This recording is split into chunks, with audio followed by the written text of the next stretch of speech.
Good morning, Recruiting Gym Junkies. I hope you're well. Today is a great day to be alive. And Gareth started us off today reminding us of Captain Tom. Now, I thought I'd start with Captain Tom, and it was great to be reminded of that by Gareth. Obviously, you've got someone that's 99 years old, walking the length of his sort of little street, and he's doing it with his frame, and he's pushing on. And I think what's fantastic about what he's achieved is I think it's reminded everybody about the situation we're in, but also provides a little bit of perspective. Obviously, when Captain Tom's got his medals on his chest, what he reminds us is that we have been through hard times before. But also, he reminds us that the times that we're going through now, whilst economically are really challenging, and we are facing a threat of a virus. Back in the world wars, we weren't reporting on 700 people having died in a day. We were reporting on thousands dying in a day, every day. They lost 25 million people in Russia. You can hardly say people were untouched by that. And so the times we're in at the moment are tough.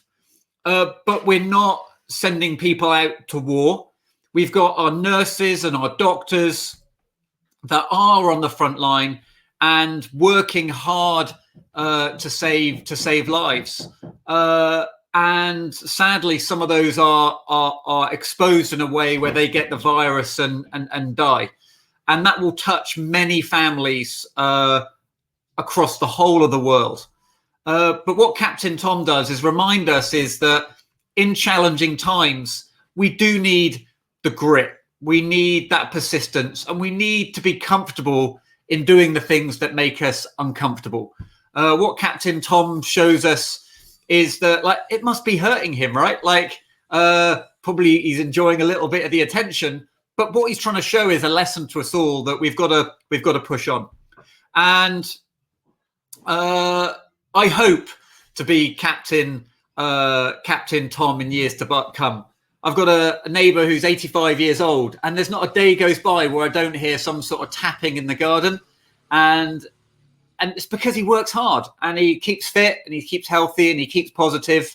And he's trapped in his house and will be for the next few months. But you can still see the belief in his eyes that things will get better because he's known harder times. So fair play, Captain Tom. Fair play to all the doctors and the nurses and the care workers that are going out and exposing themselves to the virus every day to help keep everybody else safe. And yeah, so that thank you. So then I thought about, well, what are we going to talk about today? And what I'm struggling with at the moment is especially what can I give people that are furloughed to do? Now, some of the things you can't do when you're furloughed is you can't be making loads of candidate calls. You can't be making loads of client calls. You can't be really filling vacancies. So what can you do if you want to be proactive and you want to be engaged? Well, one of the things we often don't make time for is promoting ourselves. How are you building your own online presence?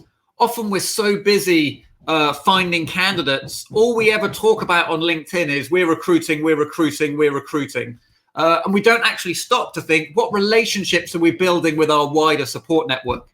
One of the fantastic things about the daily stand-ups is not only do we have recruiters that are here live every day, we also have providers that are live as well.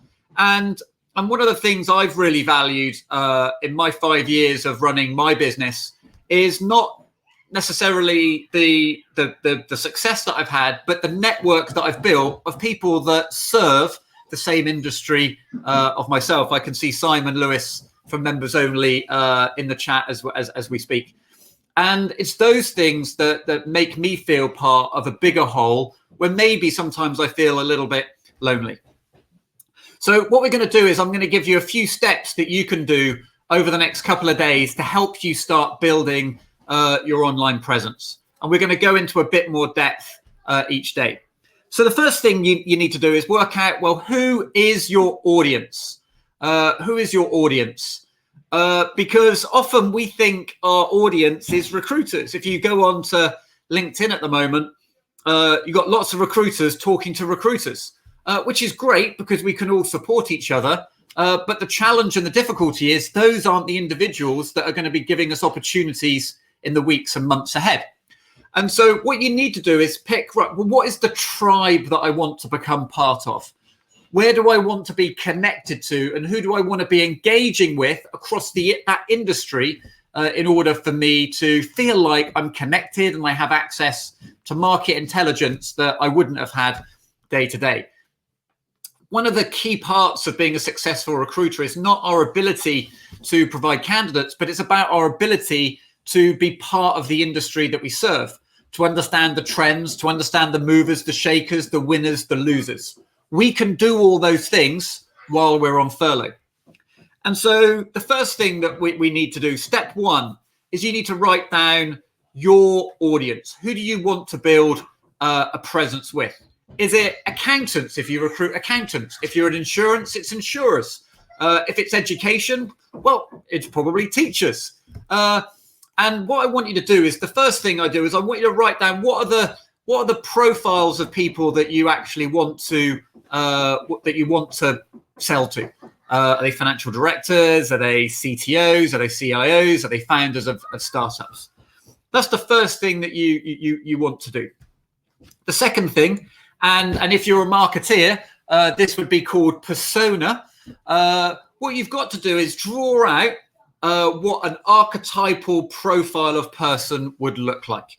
So what's their age? What stage of life might they be at personally? Because we need to engage on a personal level, not talking about their kids, but if we know we're selling to people in their sort of early 30s to sort of mid 40s, then probably the occasional family gag might go down well. The occasional one about like trying to homeschool might go down well as well. But most importantly, think about what leadership challenges might those people be going through at the moment. If you don't know, your first task is to just look up like leadership in COVID crisis, and start learning about what's going on in clients' heads and your persona's heads day to day. So we've got leadership. We've got industry. So what are the industry trends? So if you imagine in retail, it's all about e-commerce and it's about the struggling high street. It could be a technical industry. So you've got the accounting industry that works across multiple different sectors. Cool, right? So you might have an industry, which is what they do for the market. And then you've got the technical function that they do. What are the trends? What are the issues at the moment? So if you recruit within certain technologies, what are the upcoming releases? What are the companies that have recently bought the software? Who's moved away from the software? Because what we want to do is understand what are the trends? What are the things that are going on in their mind? So to recap, we've got 4 areas that we want to be focusing on. We want to be thinking about leadership. We want to be thinking about career. And leadership, remember, about engaging teams, hiring teams, retaining teams. Career is about security. It's about developing your own skill set. It's about learning. And then you've got industry skill set, and then you've got technical skill set. And in addition to that, if you're a really local provider, it could be that your focus is on the local area. So I know we've got big fans in Harris Lord. So obviously they do a lot in Horsham. So it's about what are the trends in Horsham? What is the local news in Horsham? We've got Jeremy on the call, and Jeremy, he does planning and environmental. So what are the challenges in that industry at the moment? Probably a few, because it's linked to the early stages of construction. But those challenges in themselves gives you something to talk about. The next thing that you need to start thinking about is who are the influencers in the industry and where do the individuals hang out? So influencers could be professional associations. It might be individuals within the industry that have a voice, or it could be providers. So what I would often do is, one of the first things I did when I started my business is I wrote down a list of all the providers that sold within the recruitment industry, because they were trying to build relationships with the same people as me, which means they probably have got bigger, better funded marketing teams than yourself. And what that means is that they will be creating content that you can share. Remember, shared content still carries benefit for you, but also when you share someone else's content and tag them in, they then become a friend of yours as well, and it makes them more likely to share your content.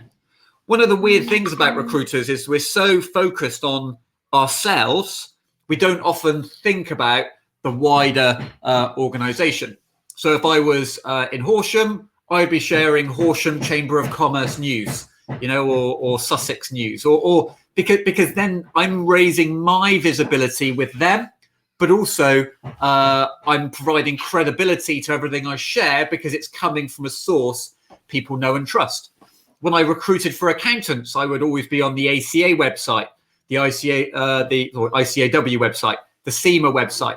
I'd be on Ernst & Young's website, Deloitte's website, because they were producing content that I didn't have the power to produce, but yet I knew my audience was interested in it. If you think about newspapers and you think about news sites now, a lot of those news sites, more than anything, they are what they're doing is really what they're doing is just collating news and then sharing that news. That's what we've got to be thinking about. And so find 2 or 3 of those sites today. What I want you to do is start thinking about and make a list. I want 3 lists. One list is the places that I think my audience go. Where do they hang out online? The second list is I'd like you to build a list of influencers in your industry. It could be providers, it could be industry associations, it could be individuals. And then the last list is I want you to look and write down the topics that they're talking about at the moment. Because once you start to understand those topics and you understand the issues and you understand what they think their audience is interested in, then they've given you a roadmap to know what you need to talk about as well. When people talk about thought leader, when you actually look at what most thought leaders share, really what they're doing is sharing what everybody else is sharing. Because everyone's watching everyone else and everyone's thinking, well, that's a good topic, I'll talk about that topic. Even in the recruiting gym, we've started doing live streams, and we've been a community training site for over a year now. But there's 3 other community sites that have sprung up over the last few weeks. Simon Lewis has mentioned Pager. Pager is a great tool that does that for you. But there's other tools that you can start using to curate articles. What Pager does is it shares it on all your profiles as well. But you've got tools like Buffer, Listly, Anders Pink, all of which allow you to curate content that you can share on a day-to-day basis. And that's what we've got to try and do. We've got to be thinking about, firstly, who is our audience? Secondly, where do they live and what topics are relevant for them? That's your mission for the day. Everyone that's furloughed, start understanding your market, understanding the issues. Because once you understand the issues, or at least know what the issues are, we can start finding solutions for those issues and begin the process of starting to promote ourselves and engage in the audience. And that's what we'll be talking about tomorrow. So see you soon, everybody. See you later. Take care now. Bye.